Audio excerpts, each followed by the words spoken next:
नमस्कार। ये कोई पॉलिटिकल पार्टी का प्लान नहीं है। ये सिर्फ और सिर्फ जमीनी हकीकत का एक ऑब्जेक्टिव एनालिसिस है। डेटा का इस्तेमाल करके पब्लिक इंटरेस्ट में गवर्नेंस का एक फ्रेमवर्क कैसे तैयार किया जा सकता है, हम इस पर बात करेंगे। हमारा फोकस है पट्टन विधानसभा क्षेत्र पर। चलिए समझते हैं कि यहाँ के आंकड़े भविष्य के लिए क्या कहानी कह रहे हैं। तो हमारी कहानी शुरू होती है पट्टन की जमीन से। ये सिर्फ नक्शे पर एक जगह नहीं है, ये उम्मीदों, चुनौतियों और एक बहुत गहरे पॉलिटिकल इतिहास का सेंटर है। इस पूरे एनालिसिस का हर एक हिस्सा इसी मिट्टी की आवाज से जुड़ा हुआ है। 603 ये सिर्फ एक नंबर नहीं है, ये 2024 के चुनाव में जीत और हार के बीच का नाजुक सा फासला है। एक ऐसा जनादेश जो तलवार की धार पर टिका है। ये नंबर हमें बताता है कि यहां भरोसा जीतना कितना जरूरी और कितना मुश्किल है।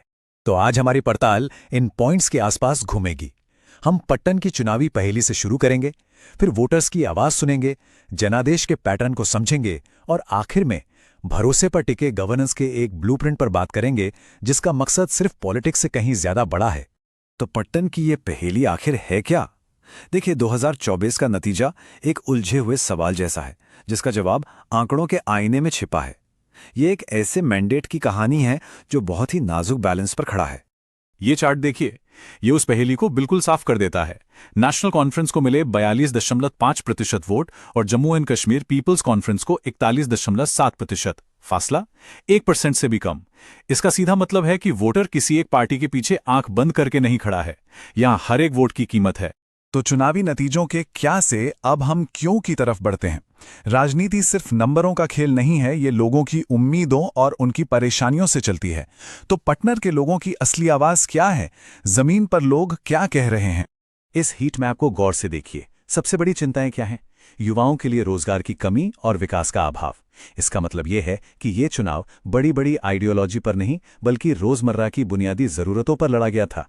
सड़क, स्कूल, नौकरी, यही वो मुद्दे हैं जो यहां की हवा में गूंज रहे हैं।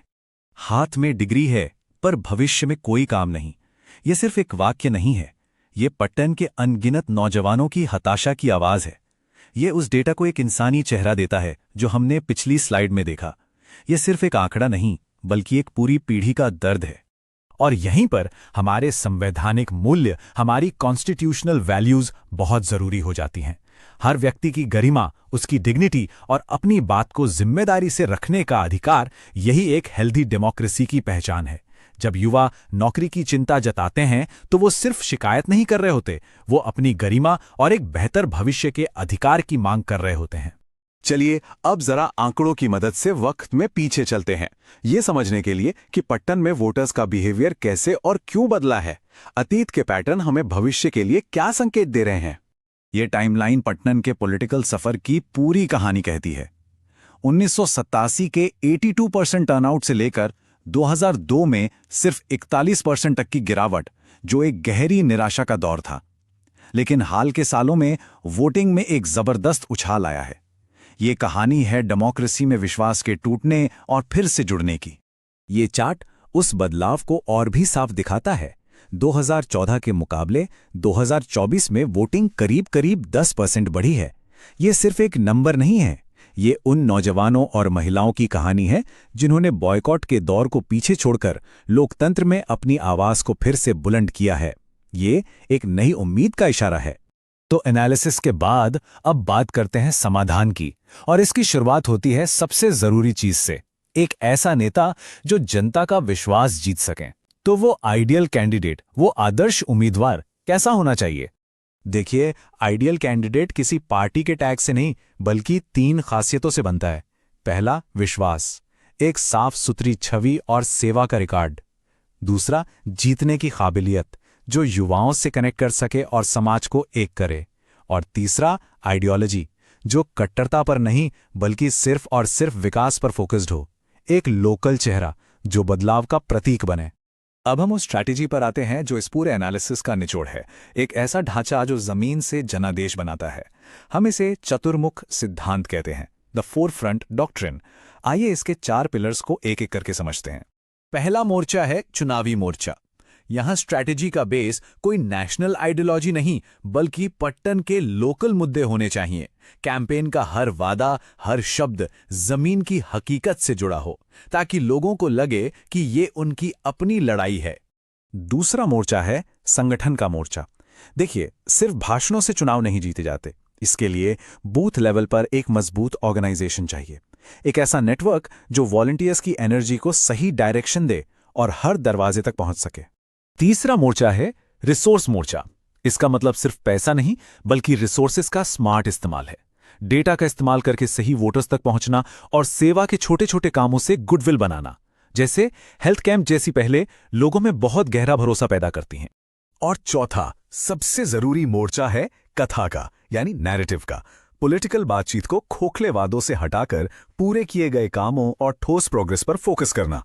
एक ऐसी कहानी जो विकास और सम्मान के दो मजबूत पिलर्स पर टिकी हो।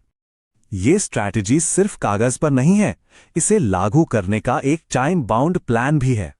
पहले 30 दिनों में जमीन को समझना और कैंडिडेट तय करना, अगले 30 दिनों में लोकल भाषा में लोगों तक अपना एजेंडा पहुंचाना, और आखिरी 30 दिनों में कैंपेन को उसकी पीक तक ले जाना। और हां, जब हम डेटा और लोगों तक पहुंचने की बात करते हैं तो एक और जरूरी मूल्य सामने आता है। नागरिकों के साथ जुड़ने का मतलब है उनकी प्राइवेसी और उनकी सहमति का सम्मान करना। भारत का डेटा प्रोटेक्शन कानून इसी सिद्धांत पर बना है। जब आप किसी की जानकारी का आदर करते हैं, तभी आप उनका विश्वास जीतते हैं। तो अब हम अपनी चर्चा के आखिरी पड़ाव पर हैं।